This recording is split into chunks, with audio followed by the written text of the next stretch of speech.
Roast gammon, the only joint that can be salty, sweet, pink, festive, thrifty, and somehow feed the whole street. Today we're diving into the history, the nostalgia, and the pineapple-based controversies of Britain's favourite winter centrepiece. So join me as I make Auntie Jane's maple and mustard roast gammon. Gammon has been on British tables for centuries. The word itself comes from the Middle Ages, an old French word called gambon, meaning the hind leg of a pig. The pig was slaughtered in the autumn and became a winter staple because it was easy to cure, store, and slice up for days. Victorian families often served ham or gammon at Christmas when goose or beef were too expensive. By the time the supermarkets took over in the 70s, gammon joints, especially the foil wrapped ones, became a kind of budget luxury. A treat that didn't break the bank, but still felt like a proper occasion. I'm going to be doing a recipe from this book here. I have featured it before on my channel a while ago. I'll link that below for you. And it's Auntie Jane's favourite recipes. And this is a lady who is no longer with us, unfortunately. She died 5 years ago from breast cancer. And the book that has been printed is by her husband, who has put all her favourite recipes together in aid of charity. So it's in aid of Eden Valley Hospice and Jigsaw, which is based in Carlisle. I'll leave the details at the end of this video for you if you wish to donate or anything. But for now, I'm going to be doing one of Jane's recipes, which is maple syrup and mustard roast ham. I'm going to take a 1 to 2 kilogram cut of gammon and a pan. Now I'm using a pasta pan. What I want to be able to do is lift the gammon out without any trouble and put it back in, which this will do. Find great uses for these, not just for pasta, it's for everything. Open our gammon. Now the best way to do that is in your pan, so you don't get your juices everywhere. And just cut it open. If you've never had gammon before, you're in for a treat because gammon is delicious. So pop that in there and then go wash your hands. Once you've done that, we're going to submerge the whole joint in cold water. There you go, all in cold water. I'm going to pop the lid on. I'm not doing anything else to it at the moment, and we're going to bring it to the boil. Once it's boiling, we're tipping that water out, so bear with.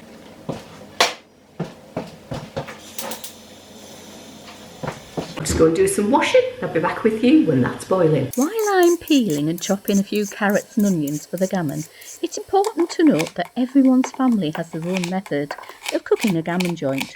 Some boil it in water with bay leaves, like I am today.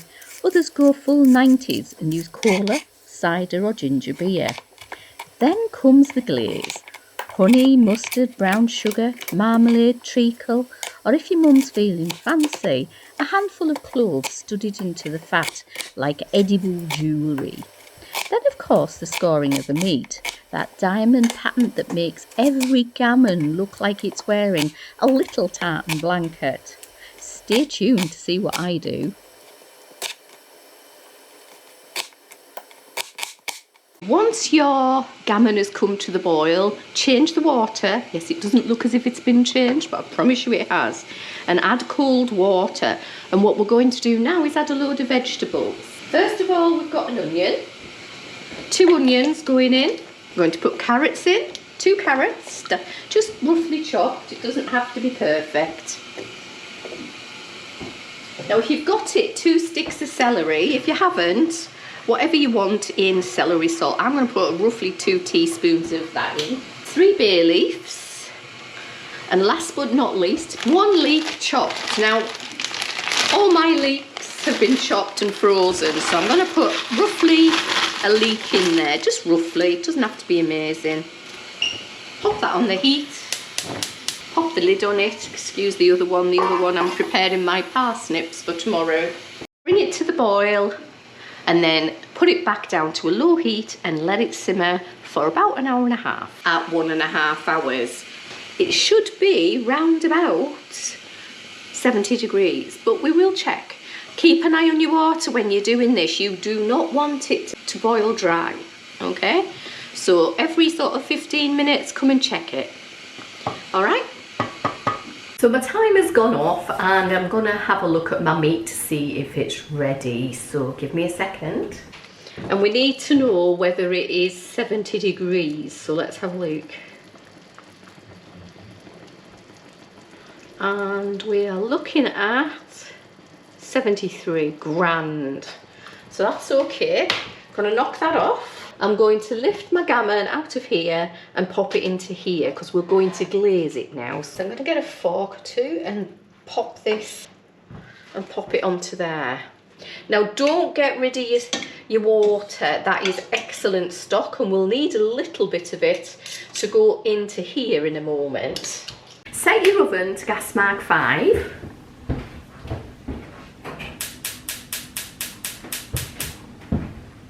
I'll put the conversions on the screen now for you. And we're going to get our marinade together now. 2 tablespoons of maple syrup. So that's 1. Make sure you get maple syrup as well. It is expensive, but it has a lovely flavour to it. And the others are often just maple flavoured, which you don't really want that. 2 teaspoons of English mustard. So the hot stuff, guys. 2 teaspoons. That's 1. Good job I checked because I might have put 2 tablespoons in. That would not have been good. We'll pop that in there. And a tablespoon of treacle. And this is going to create a lovely glaze. Just get rid of that. Pop that to one side. And give it a good mix.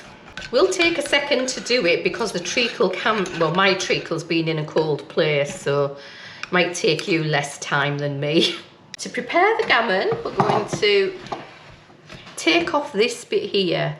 So this has cooled down a little bit now, which is good because I don't really want to burn my fingers off. There we go. And some of them aren't prepared, but this one does feel prepared. Some of them keep this like a rind on it, but this is the fat, so we're okay there. Check that you haven't got any rind on your gammon joint. And if you have, it's time to take that off, okay? Once you've taken the rind off, the layer of fat underneath is what you're looking for, okay? And you need to score it. So, starting at the bottom, just go along, however you want really. I'm going to try and do diagonal, but into diamonds, but it's up to you, you know. And what this does is it lets the flavour from your marinade into your joint. So once you've done it one way, turn it round and do it the other. So, where were we? So we need to go there.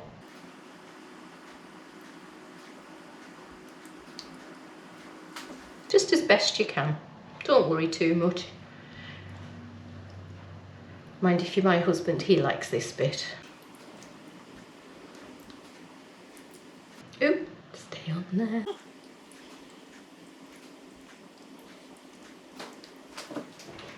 Okay, once you've done that, it's time to baste your gammon joint. Can't find anything to do. What's going on in my life? I'll tell you what's going on in my life, shall I? My father has dementia and he puts things all over the place. Oh, there it is. But having said that, it was in the right place, it was me. Okay. So taking your marinade, we're going to baste it, which just means paint, all over our gammon joint. Now you can keep it to the top and you can put it down the sides. It's truly up to you, but just make sure you get it into all those nooks and crannies. That's all I can say. If you want, you can pop in some cloves at each diamond shape if you want. That's how they used to do it years ago. But for now, we're going to be doing it like this. Now's a good time to remind you there is a thumbs up button. If you like what I'm doing, give it a beep. Subscribe by hitting the subscribe button below. It's free and I would love to see you here. Anyway, back to the video. We're going to pop that in the oven with a little bit of the water. I'll just take a ladle and pop that in there. And it stops the marinade from burning, basically, that hits the base of the pan. Put a little bit more in. There we go. And we're going to stick it in the oven now for about 20 minutes or so until it's nice and crisp. Now we need to talk about pineapple because pineapple on pizza is controversial. But pineapple on gammon? That's a personality test. If your family added glacé cherries in the middle, you grew up in a house that believed in presentation. If not, you probably grew up in a house that believed in just get it on the table, love. The sweetness helps to balance out the saltiness of the gammon. The acidity in the pineapple helps to balance the flavours as well as tenderising the meat. It's what makes food interesting to us, the sweet, salt and acid in food. Which family are you? Pineapple or no pineapple? We're both in this family. Sometimes yes, sometimes no. So this is my gammon joint. It's been out the oven about 20 minutes. So first of all, I'm just going to take off this bit here because my husband says he wants that bit. So he's good. And that's the fat taken off. And I'm going to just carve this as best I can into the bowl beside me.